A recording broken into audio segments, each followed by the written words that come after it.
कहा जाता है श्रीमद् भागवत गीता सिर्फ एक धर्म के लिए नहीं है, बल्कि इसे धरती के हर इंसान को पढ़ना और समझना चाहिए ताकि वो अपनी जिंदगी में सुख, शांति और सफलता को प्राप्त कर सके। भगवत गीता में कुल 18 अध्याय हैं और इन 18 अध्यायों में कुल 700 श्लोक हैं, जो सभी के लिए पढ़ पाना थोड़ा मुश्किल है। इसलिए आज के इस बेहद ही खास वीडियो में हम भगवत गीता के 111 विचारों के बारे में बात करने वाले हैं, जिन्हें जानकर आप भगवत गीता का सही मतलब समझ पाएंगे। इसलिए इन विचारों को आप हर सुबह सुने।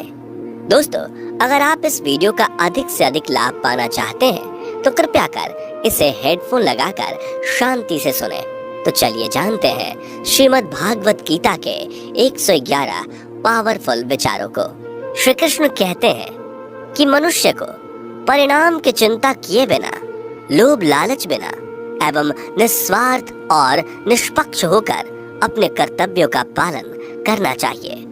जिस तरह प्रकाश की ज्योति अंधेरे में चमकती है, ठीक उसी प्रकार सत्य भी चमकता है। इसलिए मनुष्य को हमेशा सत्य की राह पर चलना चाहिए। जिस मनुष्य के अंदर ज्ञान की कमी और ईश्वर में श्रद्धा नहीं होती, वो मनुष्य जीवन में कभी भी आनंद और सफलता को प्राप्त नहीं कर पाता। जिस प्रकार मनुष्य अपने पुराने वस्त्रों को त्याग कर नए वस्त्र धारण करता है, ठीक उसी प्रकार आत्मा पुराने व्यर्थ के शरीर को त्याग कर नए भौतिक शरीर को धारण करती है। कौन क्या कर रहा है, कैसे कर रहा है और क्यों कर रहा है, इन सब से आप जितना दूर रहेंगे उतना ही आप खुश रहेंगे। समझदार व्यक्ति जब संबंध निभाना बंद कर देता है तो समझ लेना उसके आत्मसम्मान को कहीं ना कहीं ठेस अवश्य पहुंची है। मोह उसी का करो जिस पर आपका अधिकार है। जिस पर आपका अधिकार ही नहीं, उसका मोह भी नहीं करना चाहिए। जो दूसरों की तकलीफों को समझते हैं, जिनमें दया है, दिल से अच्छे हैं, उन्हें दोबारा जन्म लेना नहीं पड़ता। प्रबुद्ध व्यक्ति के लिए गंदगी का ढेर, पत्थर और सोना सभी समान है।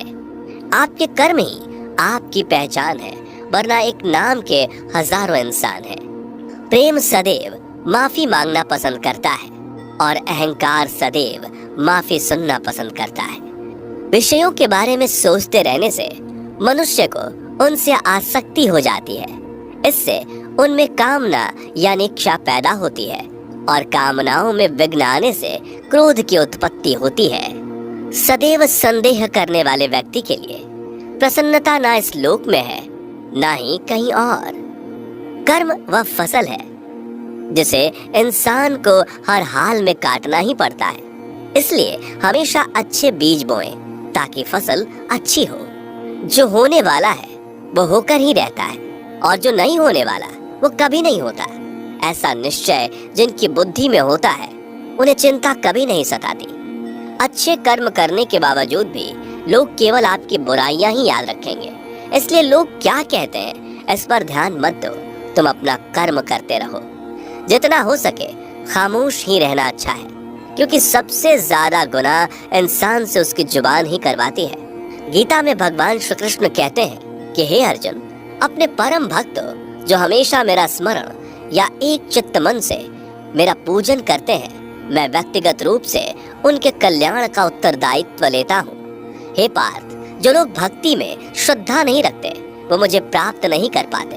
अतः वे इस भौतिक जगत में जन्म मृत्यु के मार्ग पर वापस आते रहते हैं। मौन सबसे अच्छा उत्तर है किसी ऐसे व्यक्ति के लिए जो आपके शब्दों को महत्व नहीं देता।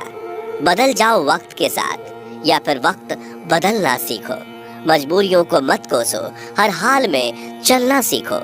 किसी काम की चिंता करना ठीक है, पर चिंता इतनी भी नहीं होनी चाहिए कि वह काम ही बिगड़ जाए। अच्छी नीयत से किया गया काम कभी व्यर्थ नहीं जाता और उसका फल आपको जरूर मिलता है। श्री कृष्ण कहते हैं कि मैं किसी का भाग्य नहीं बनाता, हर कोई अपना भाग्य खुद बनाता है।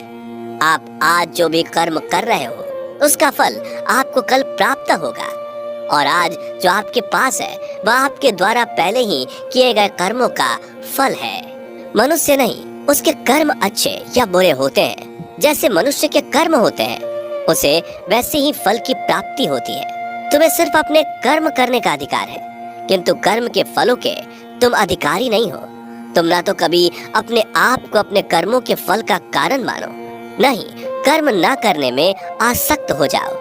सही कर्म वह नहीं है जिसके परिणाम हमेशा सही हो, अपितु सही कर्म वह है जिसका उद्देश्य कभी गलत ना हो। संसार में कोई भी मनुष्य सर्वगुण संपन्न नहीं होता, इसलिए कुछ कमियों को नजरअंदाज करके रिश्ते बनाए रखिए। पूर्णता के साथ किसी और के जीवन की नकल करके जीने की तुलना में अपने आप को पहचान कर अपूर्ण रूप से जीना बेहतर है। जब भविष्य धुंधला पड़ने लग जाता है, तब आपको अपने वर्तमान में ध्यान केंद्रित करने की आवश्यकता है। कोशिश कर, हल निकलेगा, आज नहीं तो कल निकलेगा। अर्जुन के तीर सा सद मरुस्थल से भी जल निकलेगा। जीवन की सबसे बड़ी गलती वही होती है जिस गलती से हम कुछ सीख नहीं पाते। जब हमारा मन कमजोर होता है तो परिस्थितियां समस्या बन जाती हैं, और जब हमारा मन स्थिर होता है तब परिस्थितियां चुनौती बन जाती है, और जब हमारा मन मजबूत होता है तब परिस्थितियां अवसर बन जाती हैं। मनुष्य की मानवता उसी वक्त नष्ट हो जाती है जब उसे दूसरों के दुखों पर हंसी आने लगती है। हे भारतवंशी, शरीर में रहने वाले का वध कभी नहीं किया जा सकता, अतः तुम्हें किसी भी जीव के लिए शोक करने की आवश्यकता नहीं है। समय यही सिखाता है कि जिंदगी किसी का इंतजार नहीं करती और ना ही किसी के लिए रुक सकती है। जिंदगी खेलती भी उसी के साथ है जो खिलाड़ी बेहतरीन होता है। दर्द सबके एक जैसे हैं, मगर हौसले सबके अलग अलग हैं। कोई हताश होकर बिखर जाता है तो कोई संघर्ष करके निखर जाता है। मनुष्य को अपने कर्मों से संभावित परिणामों से प्राप्त होने वाली विजय या पराजय, लाभ या हानि, प्रसन्नता या दुख इत्यादि के बारे में सोचकर चिंता से ग्रसित नहीं होना चाहिए। यदि आप अपनी गलतियों से कुछ सीखते हैं तो गलतियां सीढ़ियां हैं, और नहीं सीखते तो गलतियां सागर हैं। निर्णय आपका है, चढ़ना है या डूबना है। समस्याएं इतनी ताकतवर नहीं होती जितना कि हम उन्हें मान लेते हैं। कभी सुना है कि अंधेरे ने सुबह को होने ही नहीं दिया? गलतियां ढूंढना गलत नहीं है, बस शुरुआत खुद से होनी चाहिए। जरूरी नहीं हर बार आपके शब्दों को सही समझा जाए, इसलिए कभी कभी चुप रहना ही ज्यादा बेहतर होता है। जो जितना अधिक शांत होता है वो उतनी ही गहराई से अपनी बुद्धि का प्रयोग कर सकता है। निंदा से घबराकर अपने लक्ष्य को कभी ना छोड़े, क्योंकि लक्ष्य मिलते ही निंदा करने वालों की राय बदल जाती है। आपकी हार और जीत आपकी सोच पर निर्भर करती है, इसलिए मान लो तो हार ही होगी और ठान लो तो जीत ही होगी। सबसे समझदार और स्थिर बुद्धि वाला वही व्यक्ति है जो सफलता मिलने पर अहंकार में नहीं आता और विफल होने पर गम में नहीं डूबता। प्रशंसा हो रही हो तो ज्यादा सावधान रहने की जरूरत है। जीवन में कभी भी किसी से अपनी तुलना मत कीजिए। आप जैसे हैं सर्वश्रेष्ठ हैं। मनुष्य अपने विश्वास से निर्मित होता है। जैसा वो विश्वास करता है वैसा वो बन जाता है। जिसने मन को जीत लिया उसके लिए मन सर्वश्रेष्ठ मित्र है, किंतु जो ऐसा नहीं कर पाया उसके लिए उसका मन उसका सबसे बड़ा शत्रु बन जाता है। नकारात्मक विचारों का आना तय है, परंतु यह आप पर निर्भर करता है कि आप उन्हें कितना महत्व देते हैं। हमेशा याद रखना, बेहतरीन दिनों के लिए बुरे दिनों से लड़ना पड़ता है। जीवन में कुछ भी स्थायी नहीं है, इसलिए स्वयं को अधिक तनावग्रस्त ना करें, क्योंकि परिस्थितियां चाहे कितनी भी खराब क्यों ना हो बदलेंगी जरूर। संसार में परेशानी देने वाले की हस्ती कितनी भी बड़ी क्यों ना हो, पर भगवान की कृपा दृष्टि से बड़ी कभी नहीं हो सकती। प्रेरणा का सबसे बड़ा स्रोत आपके अपने विचार है, इसलिए बड़ा सोचें और खुद को जीतने के लिए हमेशा प्रेरित करें। जिसने मन को जीत लिया है उसने पहले ही परमात्मा को प्राप्त कर लिया है, क्योंकि उसने शांति प्राप्त कर ली है। ऐसे मनुष्य के लिए सुख दुख, सर्दी गर्मी और मान अपमान एक जैसे होते हैं। मुश्किलें केवल बेहतरीन लोगों के हिस्से में ही आती हैं, क्योंकि वही लोग उसे बेहतरीन तरीके से अंजाम देने की काबिलियत रखते हैं। कोई कुछ भी कहे, बस अपने आप को शांत रखो, क्योंकि सूरज कितना भी तेज क्यों ना हो, समुद्र सूखता नहीं है। जहाँ आपकी कोई कीमत नहीं, वहाँ पर रुकना अनुचित है, चाहे वो किसी का घर हो या किसी का मन। जब कोई हाथ और साथ दोनों ही छोड़ देता है तब कुदरत कोई ना कोई उंगली पकड़ने वाला भेज देता है। उन्हीं का नाम कान्हा है। जो मन को नियंत्रित नहीं करते, उनके लिए वह शत्रु के समान कार्य करता है। हे अर्जुन, व्यक्ति जो चाहे बन सकता है यदि वह विश्वास के साथ इच्छित वस्तु पर लगातार चिंतन करे। सिर्फ दुनिया के सामने जीतने वाला ही विजेता नहीं होता, बल्कि किन रिश्तों के सामने कब और कहां पर हारना है यह जानने वाला भी विजेता होता है। जो लोग बुद्धि को छोड़कर भावनाओं में बह जाते हैं, उन्हें हर कोई मूर्ख बना सकता है। वक्त से पहले मिली चीज अपना मूल्य खो देती है और वक्त के बाद मिली चीज अपना महत्व।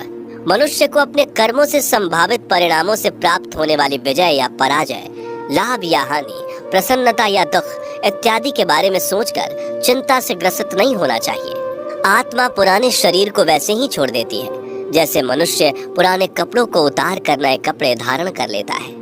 जैसे जल में तैरती नाव को तूफान उसे अपने लक्ष्य से दूर ले जाता है, ठीक वैसे ही इंद्रिय सुख मनुष्य को गलत रास्ते की ओर ले जाता है। आपका विश्वास एक पर्वत को भी खिसका सकता है, लेकिन आपके मन का संदेह दूसरा पर्वत खड़ा कर सकता है। हमारा खुद पर विश्वास होना बहुत ही जरूरी है, क्योंकि हम अपने रास्ते पर खुद चलते हैं। वक्त कभी भी एक जैसा नहीं रहता। उन्हें भी रोना पड़ता है जो बेवजह दूसरों को रुलाते हैं। अपनी इच्छा शक्ति के माध्यम से अपने आप को नई आकृति प्रदान करें। कभी भी स्वयं को अपनी आत्म इच्छा से अपमानित ना करें। इच्छा एकमात्र स्वयं का मित्र होता है और इच्छा ही एकमात्र स्वयं का शत्रु भी। अपनी पीड़ा के लिए संसार को दोष मत दीजिए। अपने मन को समझाओ। तुम्हारे मन का परिवर्तन ही तुम्हारे दुखों का अंत है। खुद को कमजोर कभी नहीं समझना चाहिए। अगर आप गिरते हो तो उठने का प्रयास करो, लड़ो, पूरी निष्ठा से अपना कर्तव्य, अपना कर्म निभाओ। बाकी सब मुझ पर छोड़ दो। हो सकता है हर दिन अच्छा ना हो, लेकिन हर दिन में कुछ अच्छा जरूर होता है। धैर्य रखिए। कभी कभी आपको जीवन में सबसे अच्छा पाने के लिए सबसे बुरे दौर से गुजरना पड़ता है। रोना बंद करो। अपनी तकलीफों से खुद लड़ना सीखो, क्योंकि साथ देने वाले भी शमशान से आगे नहीं जाते। समय जब न्याय करता है तब गवाहों की आवश्यकता नहीं पड़ती है। एक उपहार तभी असली और पवित्र है जब वह हृदय से किसी सही व्यक्ति को सही समय और सही जगह पर दिया जाए, और जब उपहार देने वाले व्यक्ति के दिल में उस उपहार के बदले कुछ पाने की उम्मीद ना हो। सुंदरता आपके दृष्टिकोण में होती है। किसी को कीचड़ में खिला कमल भी लुभाता है और किसी को चांद में भी दाग नजर आता है। हे अर्जुन, जो कोई भी जिस किसी भी देवता की पूजा पूरे विश्वास के साथ करने की इच्छा रखता है, तब मैं उसका विश्वास उसी देवता में दृढ़ कर देता हूँ। उदय किसी का भी अचानक नहीं होता। सूर्य भी धीरे धीरे निकलता है और ऊपर चढ़ता है। धैर्य और तपस्या जिसमें है वही संसार को प्रकाशित कर सकता है। हे अर्जुन, स्वर्ग प्राप्त करने और वहाँ कई वर्षों तक वास करने के पश्चात एक असफल योगी का पुनः एक पवित्र और समृद्ध कुटुंब में जन्म होता है। शब्द उतने ही बाहर निकलने चाहिए जिन्हें वापस भी लेना पड़े तो खुद को तकलीफ ना हो। मन अशांत हो तो उसे नियंत्रित करना कठिन है, लेकिन अभ्यास से इसे वश में किया जा सकता है। अहंकार और संस्कार में फर्क है। अहंकार दूसरों को झुकाकर खुश होता है, संस्कार स्वयं झुककर खुश होता है। सेवा सबकी करो, मगर आशा किसी से मत रखो, क्योंकि सेवा का सही मूल्य ईश्वर ही दे सकते हैं। जब सत्य की असत्य से लड़ाई होगी तो सत्य अकेला खड़ा होगा और असत्य की फौज लंबी होगी, क्योंकि असत्य के पीछे मूर्खों का झुंड भी होगा। अकेले रहना तुम्हें यह भी सिखाता है कि वास्तव में तुम्हारे पास स्वयं के अलावा और कुछ भी नहीं। जब परिवार के सदस्य अप्रिय लगने लगे और पराये अपने लगने लगे तो समझ लीजिए कि विनाश का समय आरंभ हो गया है। क्रोध आने पर चिल्लाने के लिए ताकत नहीं चाहिए, मगर क्रोध आने पर चुप रहने के लिए खूब ताकत चाहिए होती है। जो आपका है वह आपको मिलकर ही रहेगा, फिर चाहे उसे छीनने के लिए पूरी कायनात एक हो जाए।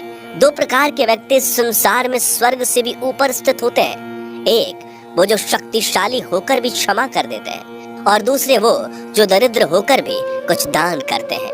प्रेम शरीर या सुंदरता को देखकर नहीं होता, प्रेम हृदय से होता है। जहाँ दो हृदय मिल जाए वहीं प्रेम जन्म लेता है। किसी भी व्यक्ति को अच्छे से जाने बिना दूसरे की बातें सुनकर उसके प्रति कोई धारणा बना लेना मूर्खता है। अगर साफ नियत से मांगा जाए तो ईश्वर नसीब से बढ़कर देता है। जो हुआ वो अच्छा हुआ, जो हो रहा है वह अच्छा हो रहा है, जो होगा वो भी अच्छा ही होगा। मेरा, तेरा, छोटा, बड़ा, अपना, पराया मन से मिटा दो, फिर सब तुम्हारा है और तुम सबके हो। जब भी विनाश होने का प्रारंभ होता है, शुरुआत वाणी के संयम खोने से होती है। जीवन में सब कुछ खत्म होने जैसा कुछ भी नहीं होता। हमेशा एक नई शुरुआत हमारा इंतजार कर रही होती है। जीवन में यदि खुश रहना है तो अधिक ध्यान उस चीज पर दें जो आपके पास है, उस चीज पर नहीं जो दूसरों के पास है। उस दिन हमारी सारी परेशानियां खत्म हो जाएंगी, जिस दिन हमें यकीन हो जाएगा कि हमारा सारा काम ईश्वर की मर्जी से होता है। विपत्ति में धैर्य, वैभव में दया और संकट में सहनशीलता ही श्रेष्ठ व्यक्तियों का लक्षण है। जो व्यक्ति स्पष्ट और सीधी बात करता है, उसकी वाणी कठोर जरूर होती है, लेकिन वह कभी किसी के साथ छल नहीं करता। जो अच्छा लगे उसे ग्रहण करो, जो बुरा लगे उसका त्याग, फिर चाहे वह विचार हो, कर्म हो या मनुष्य।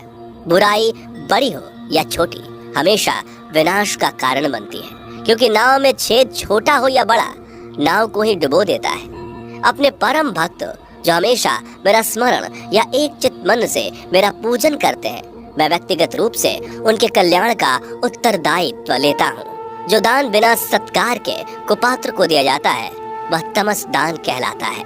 परिवार और समाज दोनों ही बर्बाद होने लगते हैं जब समझदार मौन और नासमझ बोलने लगते हैं।